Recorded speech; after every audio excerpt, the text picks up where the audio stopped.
सध्या माजलगावला महत्वाच्या 3 ज्या पतसंस्था आहेत त्यांचा मोठा इश्यू आहे लिक्विडेशनचा. सगळ्यात मोठी आहे मराठवाडा अर्बन पतसंस्था, त्यानंतर हिंदवी स्वराज्य नागरी पतसंस्था आणि सामाजिक परिवर्तन ही नागरी पतसंस्था. याच्यामध्ये मराठवाडा नागरी पतसंस्थेचं एकूण जे वाटप आहे, म्हणजे एकूण जे लोकांना अजून जे ठेवी वाटप करायचे आहेत त्या 17 कोटीच्या आसपास त्याचा आकडा आहे.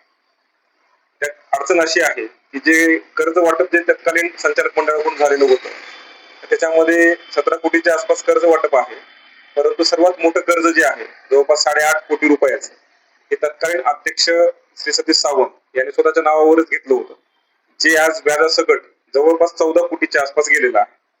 आणि इतर कर्ज जे आहे 2.5 कोटी ते 3 कोटीच्या आसपास इतर कर्ज आहे. त्याच्यामध्ये आपल्याकडे मॉर्गेज सुद्धा आहे आणि त्या अनुषंगाने आपली वसुलीची कार्यवाही वेगानं सुरू आहे, पण कर्जदारांकडून अपेक्षित तसा प्रतिसाद येत नाही. कारण कर्जदारांमध्ये एक सामान्य गैरसमज असा असतो की एकदा पतसंस्था बुडाली म्हणजे आमचं कर्ज देखील भरण्यापासून आम्ही वाचलो. पण तो गैरसमज मोडून काढणं हे आपलं काम आहे.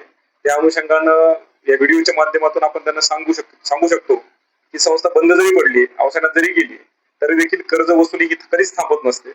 तुमची जी प्रॉपर्टी मॉर्गेज आहे ही मॉर्गेज प्रॉपर्टीवरचा बोजा हा काढण्यासाठी तुम्हाला कर्ज भरणं हा कधीही करावाच लागणार आणि तो रितसर अवसायक यांच्याकडेच करावा लागणार.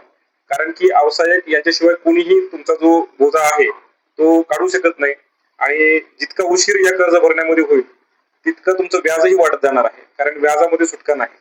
त्यामुळं ही जी एक अडचण आहे, जे मोठं कर्ज आहे ती वसुलीला आम्हाला अडचण जात आहे, पण आपण तरी देखील त्यांच्या जामीनदारांना वगैरे नोटीस पाठवून सुनावणी प्रोसेस पुढे नेतात. हा मराठवाडा अर्बनचा विषय झाला.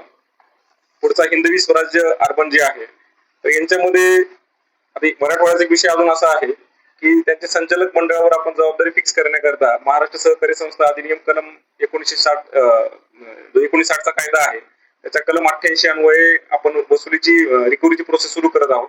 म्हणजे चौकशी ऑलरेडी सुरू आहे. एक आरोपपत्र निश्चित झाल्यानंतर आपल्याला ती वसुली करता येईल. आणि दुसरं एक आहे आता हिंदवी स्वराज्य. याच्यामध्ये एकूण ज्या ठेवी आपल्याला द्यायच्या आहेत त्या 4 कोटी 11 लाखाच्या आसपास आहे आणि एकूण कर्ज रक्कम जी आहे ती 1 कोटी 71 लाख आहे. म्हणजे यांचं कर्ज वाटप जे आहे ते कमी आहे, उर्वरित रक्कम ही फ्रॉडची आहे आणि सद्यस्थितीत ह्या संचालक मंडळ गुन्हे दाखल होऊन ते अद्याप फरार आहे. सद्यस्थितीत आपल्याकडे त्याचा रिसेंटचा माहिती आपल्याकडे उपलब्ध नाही, पण माझ्या शेवटच्या माहितीनुसार ते अजूनही फरार आहेत, त्यांना अटक झालेली नाही. आणि यांच्याकडे वसुली जी आहे हिंदवी स्वराज्यावर शिरखाणे हे व्यावसायिक म्हणून काम करत आहेत, तर वसुली जी आहे ती वसुलीची प्रोसेस सुरू आहे. आता देखील आपण कर्जदारांना नोटीस पाठवून एक वसुलीची प्रक्रिया असते. आपण सुरुवातीला मागणी नोटीस पाठवतो, त्यानंतर कलम 105 प्रमाणे आपल्याला त्यांना सुनावणी संधी द्यावी लागते, कारण अशी जर संधी दिली नाही तर हे वसुली दाखले पुढे कोर्टामध्ये टिकत नाही. त्यामुळे आपण त्यांना तिथसर मागणी नोटीस पाठवली आहे. सुनावणीची नोटीस आपण 1, 2, 3 पाठवले आहेत. इथे 3 सुनावण्या किमान घेतलेल्या आहेत आणि जे कर्जदार तरी देखील आले नाही त्यांचा आपण जाहीर प्रकटन पेपरला देखील दिलेला आहे. अशा पद्धतीने ही प्रोसेस पार पडल्यानंतर जेव्हा वसुली दाखला निर्गमित होतो तेव्हा ही वसुली ही जमीन महसुलाच्या थकबाकीप्रमाणे वसूल होते.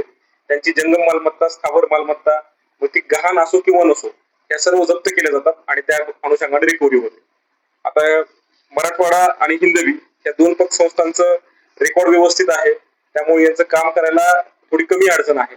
पण सर्वात मोठी जी अडचण आहे ती सामाजिक परिवर्तन नागरी पतसंस्थेची. याच्यामध्ये काय झालं की आम्ही एक 900 कर्जदार लोकांना नोटीस पाठवल्या. त्यातले बहुतांश कर्जदार हे ऑफिसला स्पष्टपणे सांगितलं की आम्ही कोणत्याही प्रकारचं कर्ज घेतलेलं नाही. आणि जे प्रथमदर्शनी आपण जरी पाहिलं संचिकेकडे तर आपल्यालाही कळतं की कर्ज संचिका ही बोगस आहे, कारण कर्ज मागणी अर्ज अपुरा आहे, खाली सह्या देखील अशा लगेच आपल्याला लक्षात येतात की ह्या फ्रॉड केलेला आहे. त्या अनुषंगानं आपण संचालक मंडळाला नोटीस आपण काढलेली आहे त्याचा खुलासा सादर करण्यासाठी. दोन्ही खुलासे जेव्हा प्राप्त होतील कर्जदार आणि संचालक मंडळ त्यानंतर आपण संबंधितावर अजून गुन्हे दाखल करण्याची कारवाई करणार आहोत. पण रिकव्हरीची प्रोसेस सामाजिक परिवर्तन मध्ये अवघड आहे. याचं कारण असं आहे की त्यांचा जो डेटा होता हा डेटा आर्थिक गुन्हे शाखेने जप्त केला. ज्या डेटावरून आपण कर्जदारांची फायनल आतापर्यंतची रिकव्हरीची अमाऊंट आपण सांगू शकतो तो डेटाच आपल्याकडे उपलब्ध नाहीये. त्यामुळे फॉरेन्सिकला आम्ही वारंवार पत्रव्यवहार केला, आमचे कर्मचारी देखील तिथे जाऊन आले, पण आपल्याला तो डेटा अद्यापपर्यंत मिळालेला नाही.